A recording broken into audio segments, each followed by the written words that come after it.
यहाँ हमारा पड़ोस में गांव है, शायद कटारपाड़ा है, कटारपाड़ा करके नवा टापरा। तो नवा टापरा जो कटारा गोत्र है, कटारा गोत्र के बाणेश थे। तो जो कटारा है उनको जोर से बोलना पड़ेगा, और क्योंकि कटारा कभी कभी कहते हैं कटारा कट जाएगा, लेकिन कटारा झुकेगा नहीं कहते हैं। तो इस लड़ाई में सबसे पहले कटारों को आना है, और कटारा के साथ में हम कंधा से कंधा मिला के खड़े रहेंगे। और यहाँ पर हमारे जो सिरा वापसी लगाया था, उस सिरा वापसी को कुछ लोग ले गए, यूं कह रहे हैं आने वाले समय में हम सब मिलके यहाँ लगाएंगे वापस। हम क्या थे, हमारा समाज, हमारा खून क्या था, हमारे पूर्वज कितने ताकतवर थे, और इन पार्टियों वालों ने हमारे लोगों को कितना गुलाम बना दिया था। लेकिन ये एक मंच, ये विचारधारा, इस विचारधारा ने हमारा जो समाज, इन संगठन वालों ने मानसिक रूप से गुलाम बना दिया था, वो वापस खड़ा हो गया है। और अब खड़ा हो गया है तो उसने नीस ने अस्थायी जवान हुए। अभी लगभग 12 बजे से कार्यक्रम स्टार्ट है। सभी वक्ताओं को अपना समय निर्धारित करके दिया है। कई वक्ताओं ने अलग अलग प्रकार की बातें बताई, बहुत अच्छी अच्छी बातें बताई। आज ये इतिहास में नाम दर्ज होगा, हमारी आने वाली पीढ़ी पढ़ेगी कि हमारे पूर्वज एकत्रित हुए थे और सभी ने मिलकर चंदा करके इसको समतल कराया और आदिवासियों के लिए ये रिजर्व कराया। इतिहास में पढ़ा जाएगा। अभी या कल पौधे लगाए, आज पौधे लगाए। हमने भी एक अभियान चलाया। 84 विधानसभा और सागवाड़ा विधानसभा से जितनी गाड़ियां आई, प्रत्येक गांव से एक एक पौधा आज लगा के जाएंगे। हम भी आज हमारी विधानसभा से प्रत्येक गांव से एक एक पौधा इस बेणेश्वर की धरती पे लगा के जाएंगे, और कभी कभी पानी भी पिलाने आएंगे यहाँ पर। अभी आज हमारा समाज को किस तरह एक नई दिशा दे, कैसे संगठित करे, हमारे समाज के सामने क्या आपत्ति आ रही है, क्या क्या कठिनाई आ रही है। सबसे बड़े कठिनाई पाखंडवाद को लेके हमारे कई वक्ताओं ने अपनी बात रखी। मैं एक छोटी सी बात कहूंगा, एक कहानी के माध्यम से इसको समझाना चाहूंगा। इसको आपको गौर से सुनना है। एक गुजरात के दो बाबे थे, और वो गुजरात के दो बाबे यूपी में एक संध्याकालीन पाठ पूजन करने गए थे। गुजरात के वो दो मत समझना जाना, हाँ। गुजरात के दो बाबे थे, यूपी में पाठ पूजन करने गए, और गुजरात से ट्रेन में गए। यूपी में वहां एक जिला था, वहां उतर के गांव में गए, और उनको रास्ता नहीं पता था कि वो पाठ पूजन करने जा रहे हैं। उस जगह का नाम तो पता था, लेकिन रास्ता नहीं पता था। और रास्ते में एक छोटा सा बच्चा मिल गया, और इस बच्चों को उन बाबों ने पूछा कि बेटा उस फलानी जगह जाने के लिए कौन सा रास्ता है। तो उस बच्चे ने कहा बाबा उधर से इधर जाना, उधर से उधर जाना, आगे से दाएं मुड़ जाना। तो बाबा बोला मेरे को समझ में नहीं आया। तो बच्चे ने कहा, फिर कहा इधर से उधर मुड़ जाना, उधर से उधर जाना। तो बाबा ने कहा बच्चा मेरे को इस रास्ता दिखा दे। उस बाबा ने उस बच्चे से क्या कहा कि बेटा मुझे रास्ता दिखा दे वहां जाने का। तो बेटा वो बच्चा उस बाबा को पकड़ के लेके चलने लगा, और उस बच्चे ने पूछा बाबा को कि बाबा कहां से हो। उसने कहा गुजरात से हूं, यहाँ क्या करने आए हो। तो संध्याकालीन शाम को पाठ पूजन करूंगा। तो बच्चे ने पूछा उस पाठ पूजन में क्या करोगे। तो उन्होंने कहा मैं वहां लोग आएंगे और उन लोगों को मैं स्वर्ग का रास्ता बताऊंगा। तो बच्चा जोर जोर से हंसने लगा, और फिर कहने लगा जिस बाबा को खुद का रास्ता नहीं पता है वो खाक स्वर्ग का रास्ता बताएगा।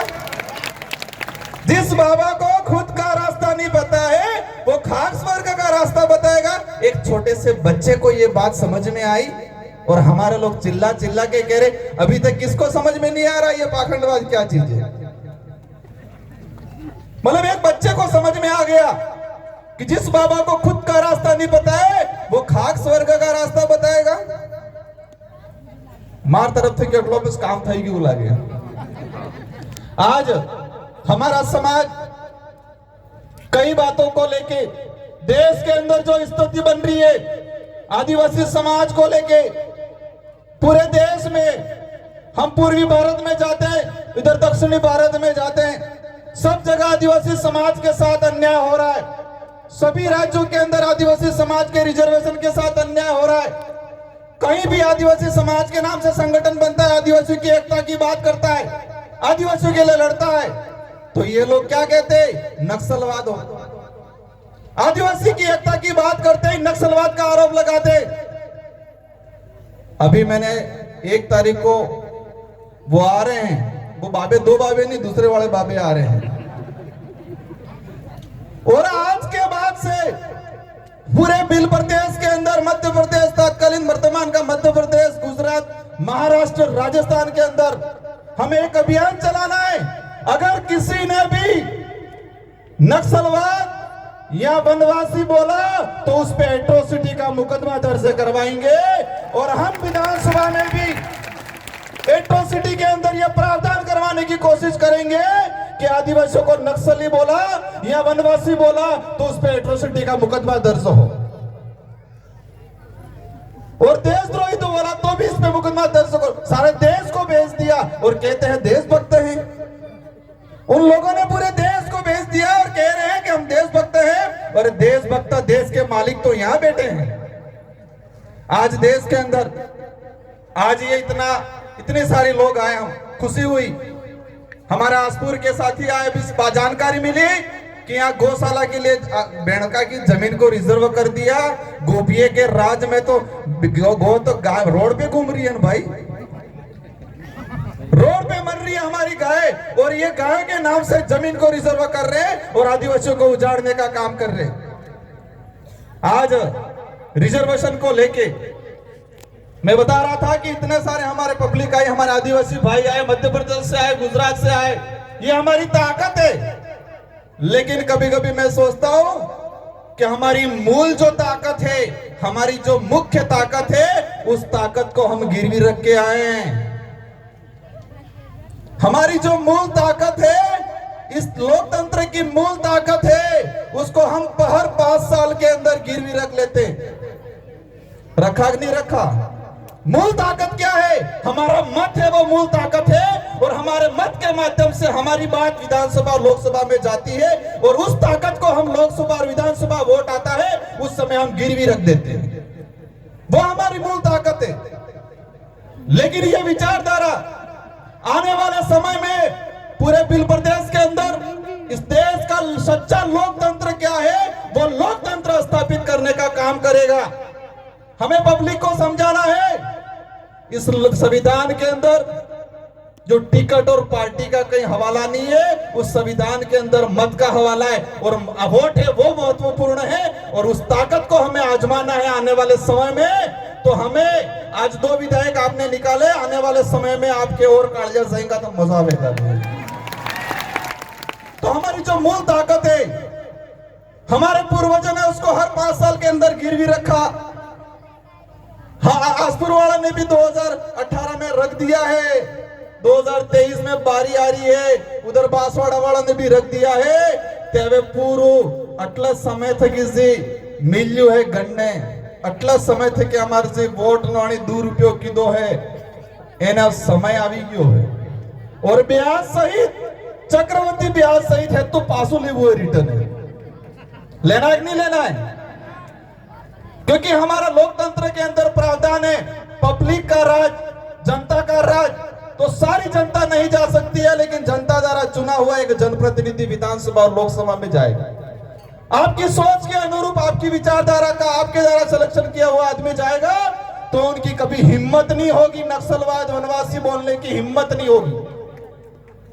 विधानसभा में हम दोनों ने ऐसा बोला, विपक्ष वाले पहले हमेशा वनवासी, अब भूल गए, वनवासी कहना भी थोड़ा थोड़ा भूल गए। जनजाति से वनवासी से अभी जनजाति पे आ गए हैं, और आप चिंता मत करो, आने वाले समय में जनजाति से आदिवासी पर भी आ जाएंगे।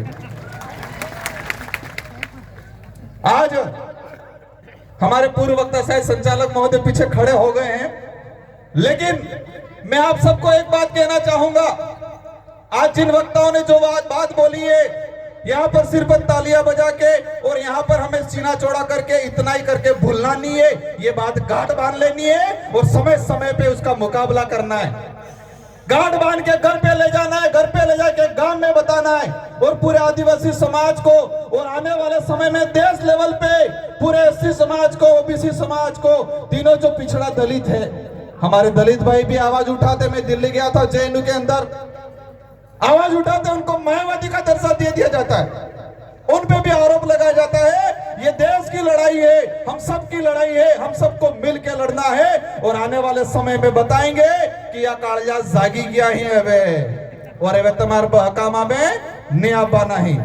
आने वाली पीढ़ी को हमें अच्छी शिक्षा देनी है और शिक्षा के माध्यम से हम लोग अच्छे जनप्रतिनिधि, अच्छे अधिकारी, अच्छे प्रेस वाले भी, अच्छे पुलिस में भी हर जगह अच्छे लोग भेजेंगे और आदिवासी समाज के अस्तित्व को, आदिवासी समाज के रिजर्वेशन को, संस्कृति को बचाने का काम करेंगे। बेड़का के जो डिमांड है जमीन का, सरकारें कह देती है आदिवासी महाकुंभ, लेकिन इन सरकारों को शर्म आनी चाहिए, उन्होंने आदिवासियों के नाम से यहाँ पर कुछ नहीं किया आज तक। कई बड़े बड़े नेता आए, आदिवासियों को सिर्फ भीड़ तंत्र बना के रखा, लेकिन उनको भी एहसास कराना है कि यह खजूरम ममरिम पुटलिम पेशावाड़ा नहीं रह जावे, या कालिया जागी गया है और तमन समय आवे त्राण तुम्हारे रोकवानो काम करेंगे।